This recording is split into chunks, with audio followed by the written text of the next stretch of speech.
자, 안녕하십니까. 이시민의 주식뉴스공장 주간 하드슈 하나 정리를 해볼까 합니다. 어제 그제 내용이 나온 내용이고 오늘이 화요일 저녁입니다. 화요일 저녁이고 이제 3월 1일 내일 모레 주 후반에 큰 내용까지는 아직 확전될 가능성은 없기는 합니다만 일단 우리가 전에 체크를 좀 해두고 가도록 하겠습니다. 첫 번째, 오늘 두 가지를 얘기를 드릴까 합니다. 첫 번째, 우리가 지금 중국과 미국의 보호무역 관련된 부분들로 지금 조금씩 시끄럽죠. 용두사미가 될 가능성 자체가 크다고 봅니다. 그쪽에서 압박이 들어오면 들어올수록. 그리고 이 중국과 미국의 보호무역, 특히 미국의 보호무역과 중국의 어떤 대립관계 부분이 또 한편으로는 풍선 효과로 인해서 우리나라와 중국의 사드 관련된 문제의 해결 키워드가 될 수 있어요. 그래서 시장에서 지금 나오고 있는 게 늦어도 2분기, 3분기 내에는 배터리 쪽이라든지 그 다음에 유통 관련된 그 사드로 인해서 마이너스 되는 요건들이 생겼던 대부분의 규제가 완화될 수 있는 가능성이 있다라는 컨센서스가 나오는 게 계속적으로 말씀드렸던 것처럼 중국과 미국의 대립관계 그리고 미국이 다른 나라를 특히 우리나라를 푸시하면 풀수할수록 우리나라는 중국하고 더 가까워질 수밖에 없는 경제 구조가 있다. 이미 시장 점유율 자체도 미국보다 중국 쪽의 수출 비중 자체가 워낙 더 크기 때문에 어떻게 보면 당연한 흐름이라고 좀 볼 수 있을 것 같아요. 그래서 그 흐름 부분들을 먼저 좀 잡아놓고 그리고 이제 두 번째로 얘기 드릴 게 작년에도 이제 이런 가능성 부분들을 제가 몇 번을 얘기를 드렸어요. 시진핑이 집권, 통상 이 헌법상으로는 집권 2기까지 5년으로 해서 두 번 정도 집권을 할 수 있습니다. 그걸 15년 이상 늘리려고 계속적으로 어떤 움직임 부분들이 나오고 있다. 작년부터 그런 얘기를 드렸는데 이번에 전격적으로 결정을 좀 했어요. 그래서 지금 1차 이번 주부터 2주간 중국 최대 정치 이벤트라고 할 수 있는 전인대가 시작이 좀 됩니다. 전인대가 시작이 되는데 이번에 연임 규정, 연임이 있죠. 아까 그 두 번 정도 5년이 한 번 임기예요. 그래서 두 번 동안 임기가 하는 게 10년이 기본 보장이 좀 됩니다. 연임 제한 규정을 헌법을 삭제를 하겠다고 했습니다. 헌법 개정 절차 부분을 도입했고 지난번에 춘제 연휴 끝난 지 3일 만에 19기 제3차 중앙위원회 전체 회의를 2월 26일부터 3일간 오픈 부분 선언을 해버렸어요. 3중전회를. 통상적으로 3중전회는 가을에 개최되는 전례에 비하면 전격적으로 좀 진행을 했죠. 왜냐면 개헌안이 아까 3중전회가 가을에 진행되는데 2월 말에 개최함으로써 이 개헌안이 통과될 때 전국인민대표위원회 회의까지 기간을 최대한 단축, 논란을 최소화. 예전에 약간 그거하고 비교가 될지 모르겠습니다만은 전두환 씨가 그 어디 체육관이죠? 장충체육관인가요? 거기에서 선거 부분들을 하면서 뭐 직선제는 아니지만 그런 식으로 해서 뭐 개헌 예전에 박정희 씨가 연임 부분들을 하기 위해서 법을 바꿨던 그런 케이스 부분하고 약간 비슷하다고 보시면 될 것 같아요. 그래서 왜 그러냐면 시진핑 같은 경우에는 전에 그 총리들보다 군사권하고 정치권 부분들 다 한꺼번에 시작한 마오쩌둥 이후로 아마 그랬을 겁니다. 상당히 강한 권력 부분들을 가지고 시작했기 때문에 앞에 시진핑 집권 1기 동안은 거의 숙청밖에 안 했어요. 부패 척결하고 숙청하고 이렇게 하면서 거의 클리어가 됐어요. 5년 동안 그렇게 했다고 보시면 될 것 같아요. 가장 강력한 권한을 가지고. 그래서 이번에 개헌안의 연임, 이 헌법 관련된 개정 절차 부분 도입되는데 반대할 세력이 거의 없어요. 그래서 거의 시장에서는 기정사실화로 하고 있습니다. 그래서 형식적으로 전인대에서 상무위원회나 전인대 대표가 5분의 1 이상 발의되고 이어서 전인 대표가 3분의 2 이상 찬성되면 통과되는 요식 절차입니다. 그러면서 이제 아무래도 말이 많으니까 인터넷이라든지 여러 뭐 연관 검색어 있죠.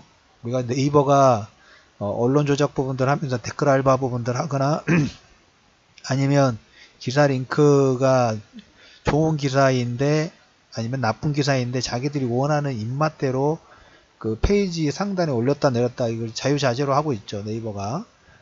그래서 전에 네이버 관련된 정보권들 얘기 드리면서 그걸로 인해서 그 관련 법안들 네이버 제재 이 네이버뿐만 아니라 이쪽 그 공공 포털 관련된 뉴스라든지 이런 것에서 어느 정도 규제 법안 부분들이 올라갔다는 얘기를 드렸죠. 그래서 네이버는 하락 부분이 나오고 카카오는 또 반등이 나오죠. 그거와 마찬가지로 지금 시진핑 같은 경우 이번에 전인대에서 장기 집권 뭐 시장에서 만약 이번 부분은 통과되면 시진핑 주석 나이가 81세가 되는 해가 2035년입니다. 지금 2018년도죠. 17년이에요. 그때까지도 집권 연장을 할 수 있는 가능성이 일단 열린다.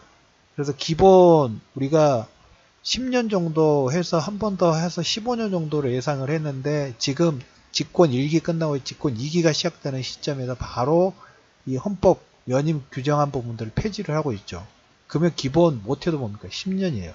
10년, 15년 정도는 시진핑의 집권 천하가 시작이 된다는 거예요. 5년 동안 부패, 척결 부분들 하면서 강력한 드라이브 부분들 해서 어떻게 보면 계속 목표 자체가 2035년도까지 중국 현대화를 완수하고 2050년도까지 세계적 강국 청사진 부분들을 제시를 하는 거죠.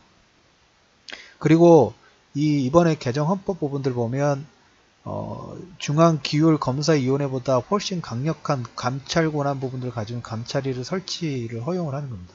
예전에 안기부, 그 남산 그런 막강한 권한 부분들을 시진핑이 더 갖는다는 거죠.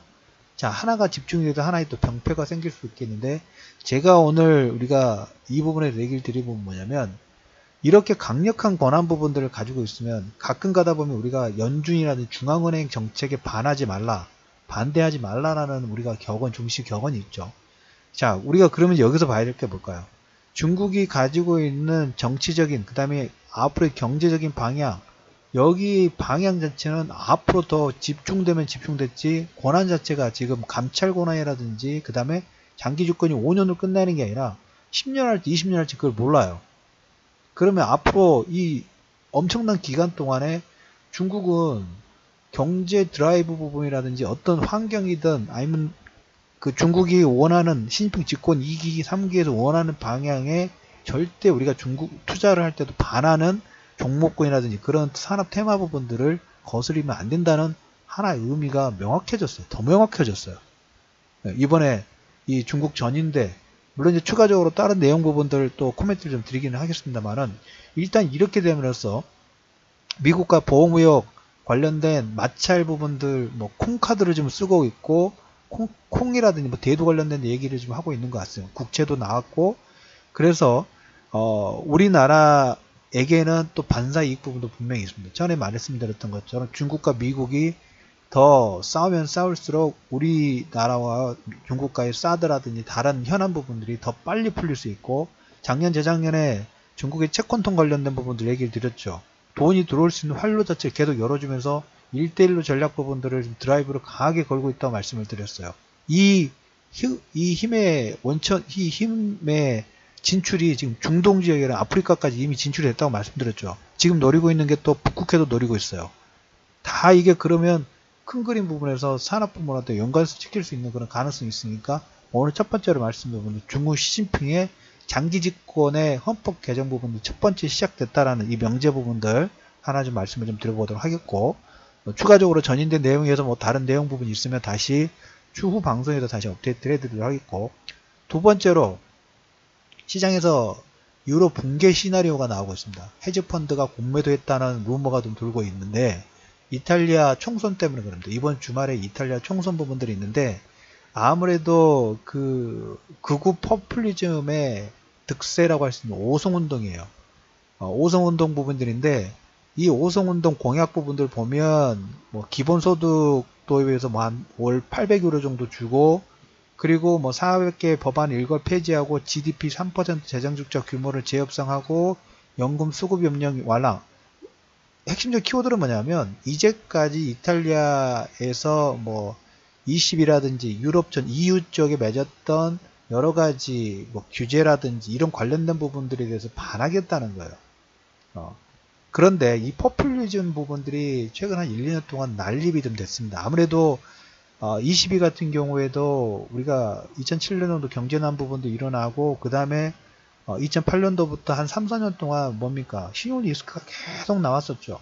도와줘야 되냐 말아야 되냐, 22는 돈을 풀어야 되냐 말아야 되냐, 독일은 헌법이 위배된다, 독일이 돈을 안 도와주면 누가 도와줄 것이냐 하면서 그럼 돈을 도와줄 테니까 너희들은 좀 더 많은 지출 부분들 줄이고 지출 부분들 줄이면서 허리띠를 졸라매라. 허리띠를 졸라매니까 자국민들은 살기가 너무 힘들죠. 그러다 보니까 당연히 극우 포퓰리즘 부분이 올라올 수밖에 없어요. 그로 인해서 이 극우 포퓰리즘 운동 자체가 뭐 예전에 브렉시트라든지 우크라이나의 정치 이벤트, 프랑스 쪽, 뭐 프랑스 국민전선, 독일의 독일 대한당, 영국의 독립당, 오스트리아 자유당 이렇게 난립 부분들 했는데 이게 약간씩 꺾이기 시작했어요. 빙점을 찍었던 게 영국이 브렉시트 탈퇴하면서부터 그때만 벌컥 변동성이 커졌던 이런 기억 나실 거예요. 근데 그 이후 나서 시장 큰 변동성이 나왔는데 그거의 정점 부분을 꺾였던 그런 그 추세 자체가 프랑스 마크롱이 르펜을 이기면서부터 반이유라는 포퓰리즘 관련된 부분 혼란이 일단락되고 있어요.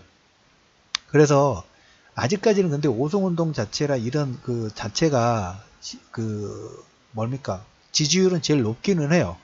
높기는 한데 포인트는 이게 단독적으로 될 건가 연종으로 들어갈 건가 이게 지금 키워드가 될 것 같아요. 그리고 독일 3인당 관련된 부분에서도 대연정 관련된 투표가 이제 조만간 1주, 2주 내에 아마 진행이 좀 될 겁니다. 그래서 두 가지가 어떻게 보면 선물없이 동시만기라는 FOMC 이후에 우리가 시장에서 출렁거림 쾌수천 부분들을 줄 수 있는 하나의 요건 부분이 되기는 합니다. 그런데 일단 우리가 가이드라인을 잡아 놓자고요. 그래서 이 이탈리아의 총선 부분에서 자체 유언이 작년에 좀 법이 바뀌었대요. 저도 이제 이쪽 우리나라 내용도 아니기 때문에 잘은 모르지만 내용을 보면 작년에 이제 헌법 부분들 내용이 좀 바뀌어가지고 자체 유언의 35% 선거구 내에 최대 득표자로 나머지 64%를 비례대표제로 채우는 것으로 작년에 이제 개정 내용들이 됐는데 이것은 지지율 1위 정당이라도 내각을 안정적으로 꾸리기가 어려운 법안입니다. 즉 연정이 없으면 선거에서 승리하기가 어려운 구조로 바뀌었기 때문에 독자체제인 오송운동에게는 상당히 불리합니다. 아직까지 뭐 지지율 1위이긴 합니다만 여기는 또 극우 포퓰리즘이라고 말씀드렸죠. 전에 뭐 브렉시트처럼 EU를 탈퇴하겠다 막 이런 식의 내용들이 나온다 하면 시장에서 작년 재작년에 브렉시트 때문에 시끄러웠었죠. 그리고 이제 22가 지금 경제 성장률 부분들 이뤄놓고 테이퍼링 관련된 부분들을 올해 하반기 하느냐 이런 과정 중에 그리고 어젠가 그젠가 22 드라기 총재도 차후에 뭐 문제 경제 성장률 잘 나오고 있고 양적 완화 부분들 돈을 푸는 정책 부분들 계속 유지하겠다 긍정적인 내용 코멘트 부분들 진행했죠.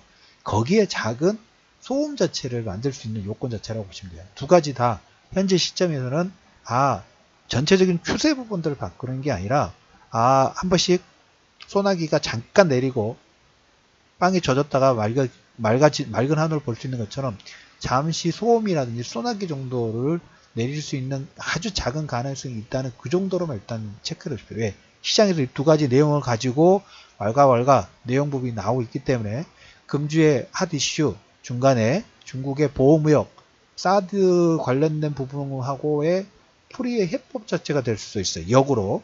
그리고 유럽 붕괴 시나리오는 왜 내용들이 나오는지 이탈리아 오성운동 부분하고 그 다음에 시진핑 오성운동 그 다음에 독일의 3인당 연정 합의 투표 관련된 내용 부분도 현재 내용 부분이 남아있다라는 정도로 여러분들이 알아두시면 될 것 같습니다. 자, 그래서 이슈면의 주식 뉴스 공장 핫이슈 중국의 보호무역 사드 프리의 키워드 해법 키워드하고 유럽 붕괴 시나리오 루머인지 어떤 내용들이 가지고 있는지 무엇이 문제인지에 관련된 브리핑을 마무리하도록 하겠습니다.